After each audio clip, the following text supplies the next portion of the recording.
안녕하세요. 저는 홍대에서 막창집을 운영하는 36살 남성입니다. 요즘 코로나가 잠잠해졌다고는 하지만 불과 한 달 전까지 계속 이어졌어요. 가게로 찾아오는 손님은 없고 배달 위주로 식당을 운영하다 보니 적막함이 싫어 사람 사는 이야기를 듣고자 항상 사연 채널을 듣고 있습니다. 여러분들이 사는 이야기를 듣다 보니 정말 다양한 사연들이 많더라고요. 혼자 가게를 정리하며 옛날 기억이 떠올랐고 제 사연을 들려드리면 좋을 것 같아 이렇게 글을 쓰게 되었네요. 옛날이라고 할 것도 없이 불과 2년 전에 일어난 일이었거든요. 그 사건으로 인해 사람을 조금 경계하게 되었고 앞으로 제 인생에 있어서 결혼과는 담을 쌓았습니다. 기막힌 제 이혼 사연 지금 들려드리겠습니다. 저는 오랫동안 요식업에 종사하셨던 부모님 덕분에 나름 여유 있는 생활을 해왔습니다. 족발집을 운영하셨는데 맛도 좋고 입소문이나 전국에 체인점이 몇 개 있는 나름 규모가 큰 가게였어요. 어려서부터 부모님이 일을 하셨던 터라 많은 사랑을 받진 못했지만 아낌없는 지원 덕분에 하고 싶은 거 먹고 싶은 거 다 사먹으며 어린 시절을 보냈습니다. 대학 입학하고 곧바로 군대 다녀와서 대학 졸업하니 26살이 되더군요. 부모님은 안정적인 직장에서 소소하게 월급 받으며 평범한 사람으로 살길 바라셨습니다. 요식업이 단순히 음식 장사를 하는 사업이 아니라 상당히 고생하는 직업이라 자신들과는 다른 삶을 살길 바라신 거였죠. 그렇게 부모님의 바람대로 IT 분야에서 알아주는 기업에 입사해 5년간 근무했습니다. 하지만 근무하면서 이 길은 제 길이 아니라는 생각이 들었고 무언가 저만의 사업을 해보고 싶었어요. 그래서 제일 좋아하는 음식으로 가게를 하나 차려보자 결론을 지었고 저의 계획을 부모님께 말씀드리니 자금은 보태줄 테니 실패를 하던 성공을 하던 알아서 하라 하셨습니다. 제가 자라면서 보고 배운 게 엄마 아버지 장사하시는 건데 그만큼은 아니더라도 제 스스로 뭔가를 해보고 싶어요.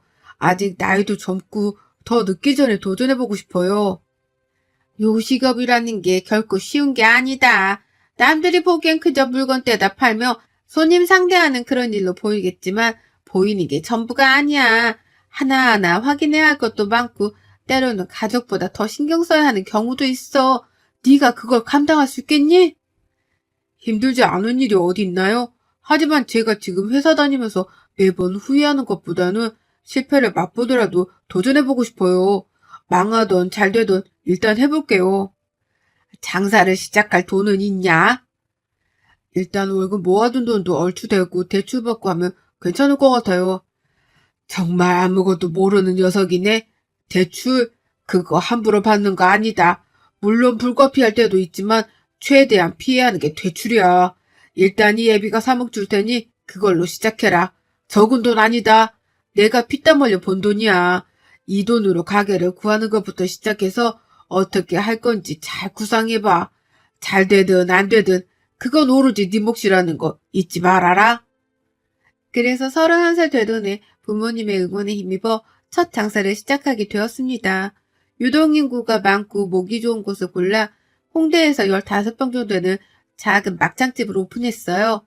무턱대고 오픈하긴 했지만 홍보를 많이 하고 직접 막창을 손질하고 구워주는 서비스를 제공했고 많은 이벤트도 열며 가게는 인산인해를 이루며 대성공을 거두었죠. 하지만 코로나라는 안타까운 시기가 닥쳤고 제 가게도 잠시 주춤하던 시기였습니다. 이러다 가게가 망할 수도 있겠다 생각이 들었고 날이 갈수록 초조해져만 갔죠. 그러던 어느 날 가게 문을 일찍 닫고 직원들과 막창에 술 한잔을 했습니다. 나이 차이가 나봤자 2~3살이어서 서로 형 동생하며 가까운 사이였죠. 갑자기 직원 중 한 명이 저에게 여자를 소개시켜 주겠다는 겁니다. 일이 힘들고 지칠 땐 사람으로 극복해야 한다면서요. 그렇게 그 직원이 소개해준 여자를 만나게 되었는데 제가 첫눈에 반할 정도로 예쁘장한 외모였어요. 키도 크고 날씬한 데다가 웃는 모습이 어찌나 사랑스럽고 예쁘던지요. 그렇게 만남을 이어가다 진지한 사이가 되었고 그 사람은 제 와이프, 지금은 전처가 되었죠. 결혼하면서 알콩달콩한 행복한 신혼을 즐겼습니다. 부모님의 가게나 제 가게가 바쁘면 먼저랄 것도 없이 달려와서는 일손도 돕고 정말 효부가 따로 없었죠. 어디서 이런 복덩이가 굴러왔을꼬.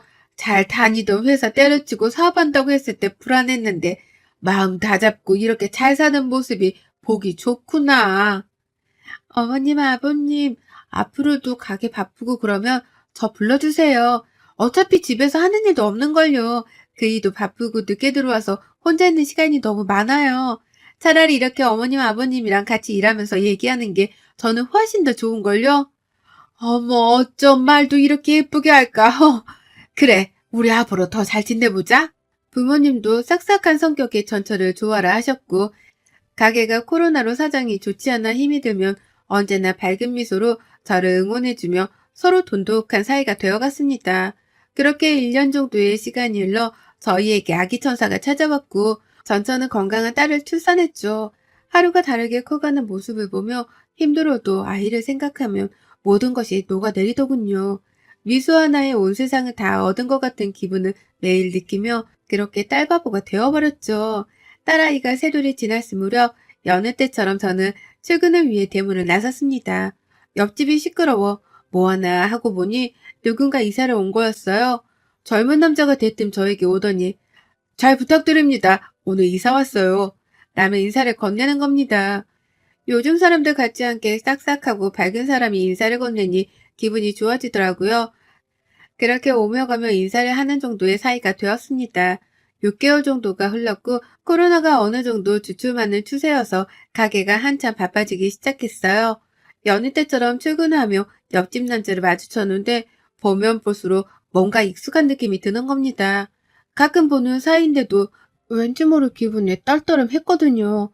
그러다 모처럼 쉬는 날 와이프가 저에게 아이를 부탁하고 오랜만에 친구들을 만난다며 외출을 했어요. 가끔씩 장모님께 아이를 맡기고 외출을 종종 했었지만 저에게 직접 부탁한 적은 처음이라 편하게 다녀오라며 용돈도 쥐어서 보냈습니다. 그런데 말이죠. 아침부터 저녁까지 딸아이와 함께 붙어있으면서 갑자기 옆집 남자가 생각나는 겁니다. 옆에서 새근새근 낮잠을 자고 있는 아이의 얼굴을 보자니 옆집 남자가 겹쳐 보이는 거예요. 평소 사연 채널을 즐겨 들으며 여러 사연들을 접하기도 하고 이런 경우가 있을까 싶었고 정말 말도 안 되는 생각이란 걸 알지만 제 스스로에게 묻고 싶더군요. 며칠을 고민한 끝에 딸아이의 칫솔과 제 칫솔을 유전자 의뢰를 맡겼어요.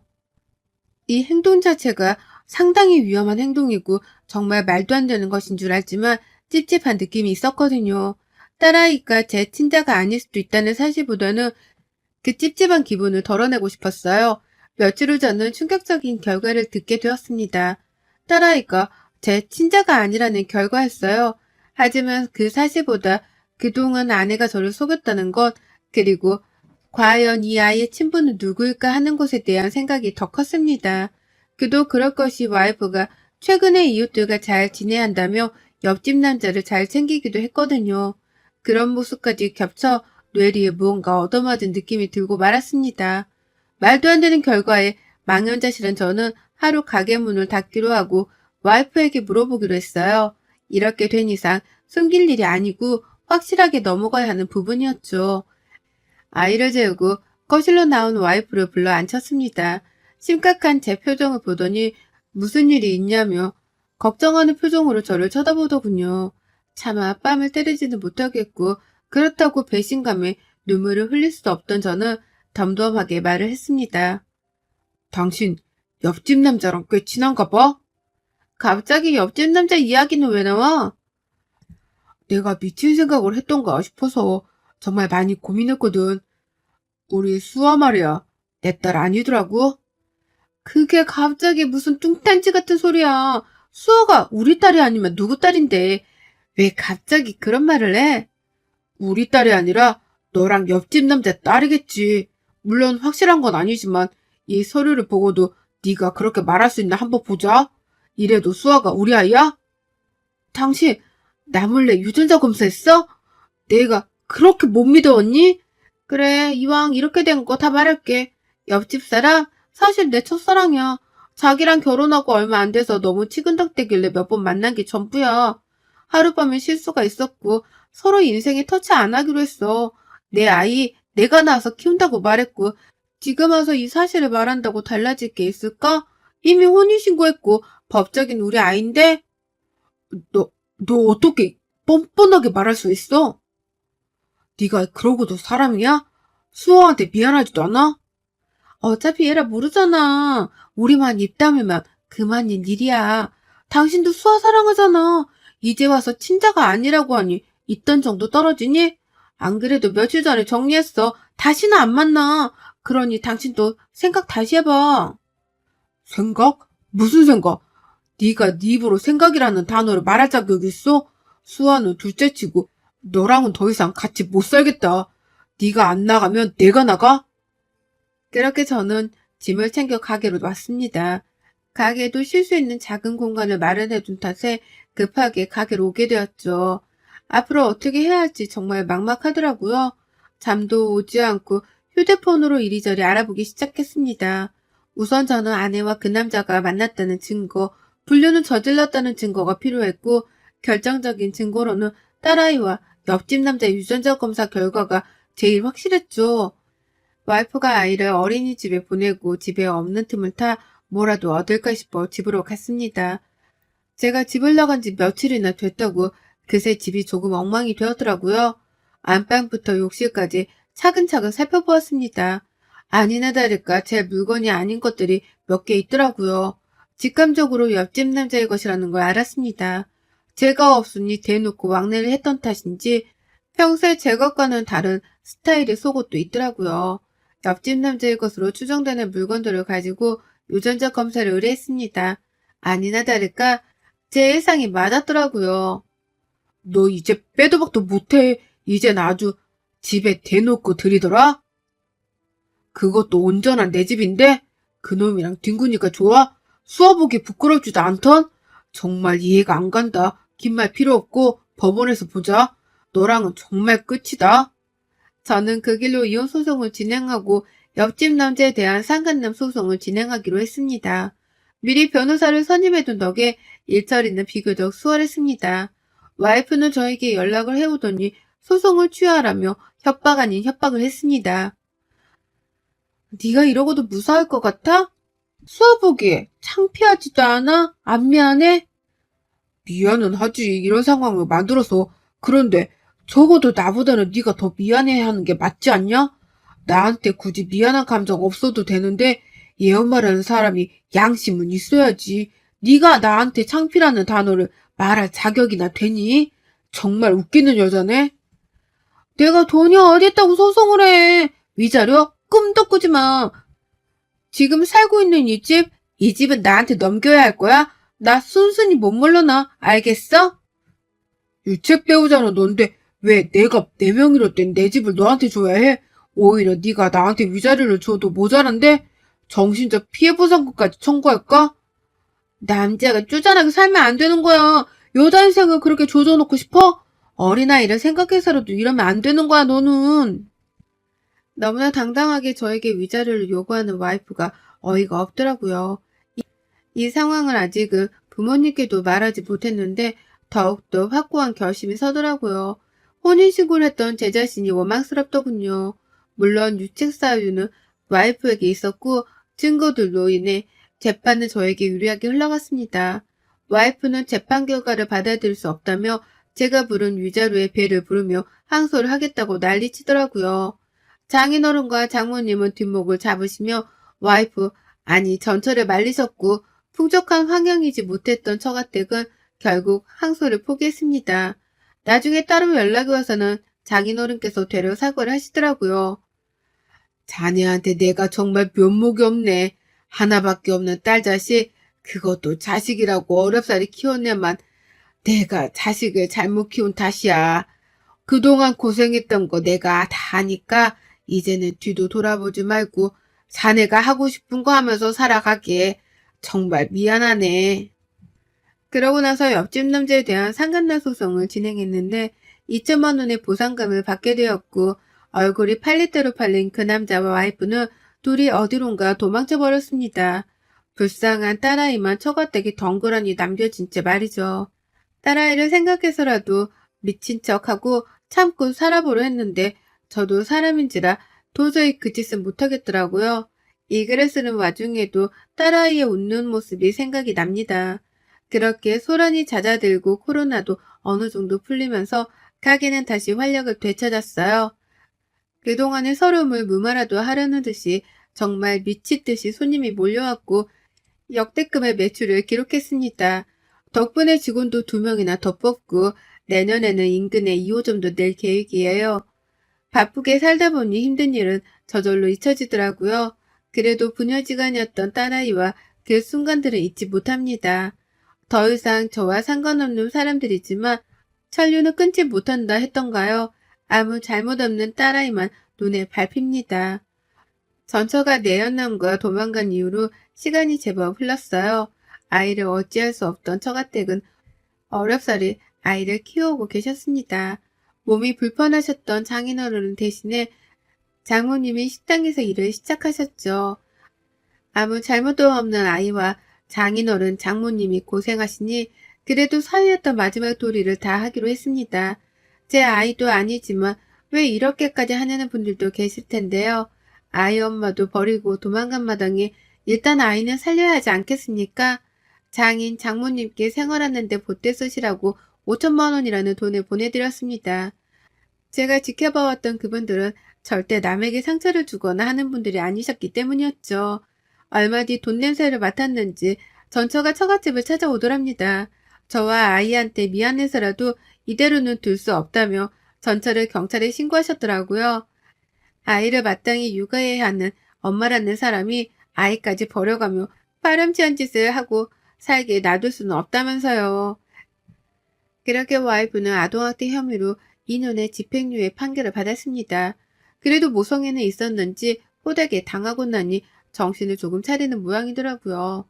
어느 날 제 가게로 찾아와 잘못을 얘기 좀 하자는 겁니다. 다 끝난 사이에 무슨 할 말이 더 남았는지 궁금하기도 해서 드러나 보자 하고 근처 카페로 갔습니다. 나는 할 말 없는데. 이미 끝난 사이인데 아직도 나한테 할 말이 남아있니? 무슨 말 하는지 드러나 보자. 내가 갈 때까지 가보니까 힘든 게 뭔지 알겠더라. 지금 생각해보니 당신이랑 수아한테 참 미안하더라고. 무슨 생각이었는지 모르겠지만 당신을 사랑하니까 그게 이유될 거라 생각했어. 그 마음은 진심이었거든. 잠시 내가 한눈 판 건 있지만 내 진심까지 무시하지 말아줬으면 해. 말이 된다고 생각해? 진심이라면서 어떻게 그 새끼랑 놀아날 생각을 해? 수아가 버젓이 있는데도? 쓸데없는 말할 거면 나 이만 간다. 시간 낭비도 아니고 뭐하는 짓이냐? 내 얘기 좀 끝까지 들어봐. 나도 처음에는 수아가 당신 자식인 줄 알았어.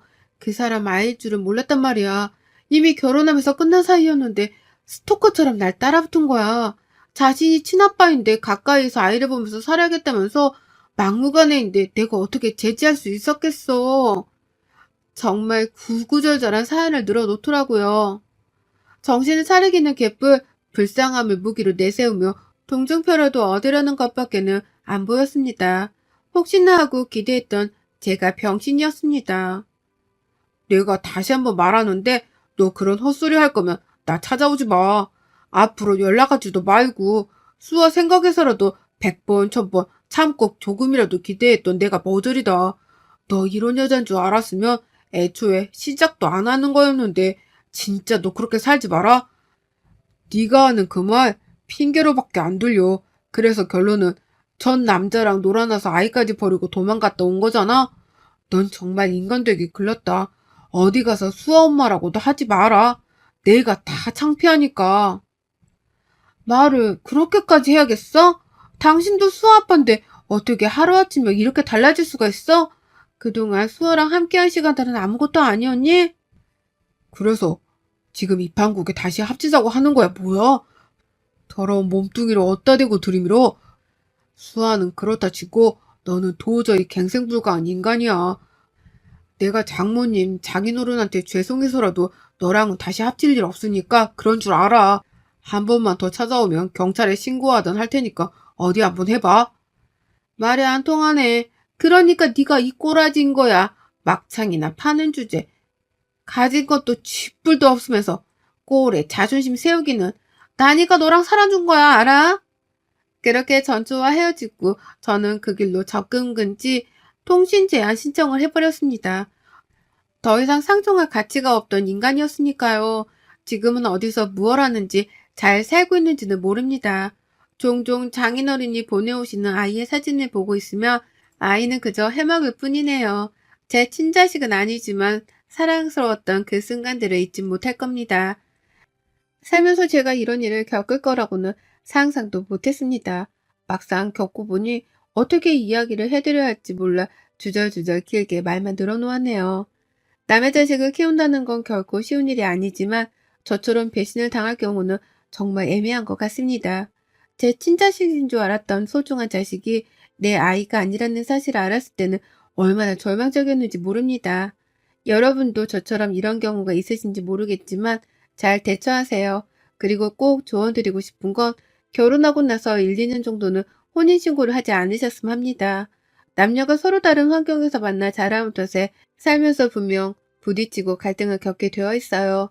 나름의 유예 기간 동안 어떻게 관계를 극복해 나가는지, 앞으로 더 함께할 가치가 있는지 잘 생각해 보시라는 의미입니다. 그럼 제 사연은 여기까지입니다. 건강하세요. 여러분의 생각은 댓글로 남겨주세요. 오늘도 시청해 주셔서 정말 감사합니다.